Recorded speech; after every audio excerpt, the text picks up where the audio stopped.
നമസ്കാരം, welcome to my channel. ഇന്ന് ഞാൻ എടുക്കാൻ പോകുന്ന topic charge to mass ratio of electron ആണ്. അപ്പൊ എന്താണ് ചാർജ് ടു മാസ് റേഷ്യോ എന്ന് നമുക്ക് നോക്കാം. Charge to mass ratio measure ചെയ്തത് ജെ ജെ തോംസൺ ആണ്. അദ്ദേഹം കാഥോഡ് റേ ഡിസ്ചാർജ് ട്യൂബ് വെച്ചിട്ടാണ് charge to mass ratio measure ചെയ്തത്. അപ്പൊ അതെങ്ങനെയാണ് അദ്ദേഹം മെഷർ ചെയ്തതെന്ന് നമുക്ക് നോക്കിയിട്ട് വരാം. അപ്പൊ ഇതാണ് കാഥോഡ് റേ ഡിസ്ചാർജ് ട്യൂബ്. ഇത് വെച്ചിട്ടാണ് J J Thomson charge to mass ratio of electron measure ചെയ്തത്.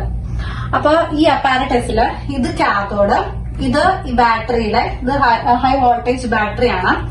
ഈ ബാറ്ററിയുടെ നെഗറ്റീവിലോട്ട് അറ്റാച്ച് ചെയ്തിരിക്കുന്നു. ഇത് ആനോഡ്, ഇത് പോസിറ്റീവിലേക്ക് അറ്റാച്ച് ചെയ്തിരിക്കുന്നു. ഇതിന്റെ എൻഡില്, ഈ ട്യൂബിന്റെ എൻഡില് ഫ്ലൂറസെന്റ് കോട്ടിംഗ് കൊടുത്തിട്ടുണ്ട്.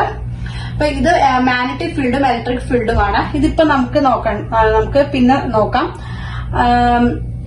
ഇപ്പൊ നമ്മൾ ഹൈ വോൾട്ടേജ് ഇവിടെ അപ്ലൈ ചെയ്യാന്ന് വെച്ചോ, അപ്പോൾ ഈ ഇലക്ട്രോഡ്സിൽ ഇലക്ട്രിക്കൽ ഡിസ്ചാർജ് നടക്കും. അതിന്റെ ഫലമായിട്ട് കാഥോഡ് റേസ് കാഥോഡിൽ നിന്നും ആനോഡിലേക്ക് ട്രാവൽ ചെയ്യും. ഇവിടെ ഈ ആനോഡിൽ നമ്മളൊരു ഹോൾ ഇട്ട് കൊടുത്തിട്ടുണ്ട്.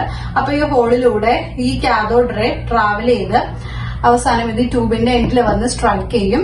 അപ്പൊ ഇവിടെ ഫ്ലൂറസെന്റ് കോട്ടിംഗ് ഉള്ളതിന്റെ ഫലമായിട്ട് നമുക്ക് ഇവിടെ ഒരു ഗ്ലോ കാണാൻ സാധിക്കും. അങ്ങനെ മനസ്സിലാക്കാൻ സാധിക്കും കാഥോഡ് റേ ഇവിടെ വന്ന് സ്ട്രൈക്ക് ചെയ്തത്. കാഥോഡ് റേ നമുക്ക് കണ്ണുകൊണ്ട് കാണാൻ സാധിക്കില്ല. അപ്പൊ നമുക്ക് ഇവിടെ ആ ഒരു ഡിസ്ചാർജ് നടന്നു എന്ന് അറിയാൻ വേണ്ടിയിട്ടാണ് നമ്മൾ ഈ ഫ്ലൂറസെന്റ് കോട്ടിംഗ് കൊടുത്തിരിക്കുന്നത്. അപ്പൊ ഇവിടെ ഗ്ലോ കാണുമ്പോൾ നമുക്ക് മനസ്സിലാകും കാഥോഡ് റേ ഇവിടെ വന്ന് സ്ട്രൈക്ക് ചെയ്തു. അപ്പൊ ഇത് നമ്മൾ പറഞ്ഞത് ഇലക്ട്രിക് ഫീൽഡോ മാഗ്നറ്റിക് ഫീൽഡോ അപ്ലൈ ചെയ്യാത്ത സമയത്താണ്. എന്ന് വെച്ചാൽ മാഗ്നറ്റിക് ഫീൽഡോ ഇലക്ട്രിക് ഫീൽഡോ ഒന്നുമില്ലാത്ത സമയത്ത് എന്താണ് കാഥോഡ് റേ സ്ട്രെയിറ്റ് ലൈനായിട്ട് ട്രാവൽ ചെയ്യും. ഇപ്പോ നമ്മള് സപ്പോസ് ഇലക്ട്രിക് ഫീൽഡ് അപ്ലൈ ചെയ്തെന്ന് വെച്ചാൽ ഇതാണ് ഇലക്ട്രിക് പ്ലേറ്റ്, ഇത് പോസിറ്റീവ് ചാർജ്, ഇത് നെഗറ്റീവ് പ്ലേറ്റ്, ഇത് നെഗറ്റീവ് പ്ലേറ്റ്, ഇത് പോസിറ്റീവ് പ്ലേറ്റ്. അപ്പൊ നമ്മള് ഇത് ഈ ഇലക്ട്രിക് ഫീൽഡ് അപ്ലൈ ചെയ്ത് കഴിഞ്ഞ് കഴിയുമ്പോൾ എന്താണ് കാഥോഡ് റേക്ക് മാറ്റം സംഭവിക്കണമെന്ന് നമുക്ക് നോക്കാം. അപ്പൊ നമ്മൾ ഹൈ വോൾട്ടേജ് അപ്ലൈ ചെയ്ത് കഴിയുമ്പോൾ ഈ കാഥോഡ് റേ ഇങ്ങനെ സഞ്ചരിച്ച് ഇവിടെ വന്നു കഴിഞ്ഞ് കഴിയുമ്പോൾ ഇവിടെ ഈ ഇലക്ട്രിക് ഫീൽഡ് ഫലമായിട്ട് ഇവിടെ ഈ സൈഡ് പോസിറ്റീവ് ആണ്, ഇത് നെഗറ്റീവ് ആണ്. നമുക്കറിയാം കാഥോഡ് റേയുടെ ചാർജ് നെഗറ്റീവ് ആണ്. അപ്പൊ ഈ ഇവിടെ വന്നു കഴിഞ്ഞ് കഴിയുമ്പോൾ ഈ ഇലക്ട്രിക് ഫീൽഡിന്റെ ഫലമായിട്ട് ഇതിനൊരു ഡിഫ്ലക്ഷൻ സംഭവിക്കും. കാഥോഡ് റേ സ്ട്രെയിറ്റ് ലൈനായിട്ട് പോണതിന് പകരം ഒരു വളവ് സംഭവിക്കും. അത് എങ്ങോട്ടായിരിക്കും ഡിഫ്ലക്ട് ചെയ്യുക? പോസിറ്റീവ് സൈഡിലേക്കായിരിക്കും, നെഗറ്റീവ് സൈഡിലേക്കായിരിക്കും. കാരണം കാഥോഡ് റേ നെഗറ്റീവ് ആണ്. അപ്പൊ ഇത് പോസിറ്റീവ് സൈഡിലേക്കായിരിക്കും ഡിഫ്ലക്ട് ചെയ്യുക. അപ്പൊ കാരണം unlike charges attract, like charges ripple. അപ്പൊ ഇവിടെ കാഥോഡ് റേ നെഗറ്റീവ് ആണ്. അപ്പൊ അത് ഈ ഇലക്ട്രിക് പ്ലേറ്റിന്റെ പോസിറ്റീവ് സൈഡിലേക്ക് ഡിഫ്ലക്ഷൻ സംഭവിക്കും. അപ്പൊ ഈ കാഥോഡ് റേ ഇങ്ങനെ വന്ന് ഇവിടെ വന്നു കഴിയുമ്പോൾ ഇലക്ട്രിക് ഫീൽഡ് അപ്ലൈ ചെയ്തതിന്റെ ഫലമായിട്ട് ഇങ്ങനെ വളഞ്ഞ് വളഞ്ഞ് ഇവിടേക്ക് വന്ന് സ്ട്രൈക്ക് ചെയ്യും. അപ്പൊ നമുക്ക് ഇതിന് എ എന്ന് കൊടുക്കാം. ഇനി നമ്മള് മാഗ്നറ്റിക് ഫീൽഡ് ആണ് അപ്ലൈ ചെയ്യുന്നതെന്ന് വെച്ചോ, മാഗ്നറ്റിക് ഫീൽഡ് അപ്ലൈ ചെയ്യുമ്പോൾ മാഗ്നറ്റിക് ഫീൽഡ് നമ്മള് ഇവിടെ പെർപെൻഡിക്കുലർ ആയിട്ട് കൊടുക്കും. അപ്പൊ നമ്മൾ ഹൈ വോൾട്ടേജ് കൊടുക്കുമ്പോൾ കാഥോഡ് റേ ട്രാവൽ ചെയ്യും. ഈ മാഗ്നറ്റിക് ഫീൽഡ് ഇവിടെ കൊടുത്തു കഴിഞ്ഞ് കഴിയുമ്പോൾ ഇവിടെ ഒരു മാഗ്നറ്റിക് ഫീൽഡ് ഉണ്ടാവും ഈ ഭാഗത്ത്. അപ്പൊ എന്താന്ന് വെച്ചാൽ ഈ കാഥോഡ് റേ കൂടെ പോകുമ്പോ ഈ ഇലക്ട്രോണിനെ ഈ മാഗ്നറ്റിക് ഫീൽഡിന്റെ ഭാഗമായിട്ട് താഴോട്ട് വലിക്കും. ഫോഴ്സ് താഴോട്ടായിരിക്കും, മാഗ്നറ്റ് താഴോട്ട് വലിക്കും ഈ ഇലക്ട്രോണെ. അപ്പൊ എന്താണ് ഈ ഇലക്ട്രോൺ കാഥോഡ് റേ പയ്യെ താഴോട്ടേക്ക് ഡിഫ്ലക്ട് ചെയ്യും. അപ്പൊ നമുക്ക് ഇവിടെ വന്നത് സ്ട്രൈക്ക് ചെയ്യും. നമുക്ക് സീന്ന് കൊടുക്കാം. അപ്പോ ഇലക്ട്രിക് ഫീൽഡ് അപ്ലൈ ചെയ്യുന്നതിന്റെ ഭാഗമായിട്ട് അതിന്റെ പോസിറ്റീവ് സൈഡിലേക്ക്, ആ ഇലക്ട്രിക് ഫീൽഡിന്റെ പോസിറ്റീവ് പ്ലേറ്റിലേക്ക് കാഥോഡ് റേ ഡിഫ്ലക്ട് ചെയ്യും. മാഗ്നറ്റിക് ഫീൽഡ് ആവുമ്പോൾ മാഗ്നറ്റിക് ഫീൽഡ് എന്ന് പറഞ്ഞാൽ ഈ ഭാഗത്തായിരിക്കും, നോർത്ത് പോൾ സൗത്ത് പോൾ. അപ്പൊ ഈ ഭാഗത്താണ് മാഗ്നറ്റിക് ഫീൽഡ്. അപ്പൊ ഇലക്ട്രോൺ ഇതുവരെ ട്രാവൽ ചെയ്യുമ്പോൾ അതിന് ഫോഴ്സ് ഇങ്ങോട്ടേക്കായിരിക്കും, താഴേക്ക് പിടിച്ച് വലിക്കും. അപ്പൊ അത് ഇങ്ങോട്ടേക്ക് വന്ന് ഡിഫ്ലക്ട് ചെയ്ത് ഇവിടെ വന്നത് സ്ട്രൈക്ക് ചെയ്യും. അപ്പൊ ഇതാണ് ഇലക്ട്രിക് ഫീൽഡും മാഗ്നറ്റിക് ഫീൽഡും നമ്മൾ അപ്ലൈ ചെയ്യുമ്പോൾ ഉണ്ടാവുന്നത്.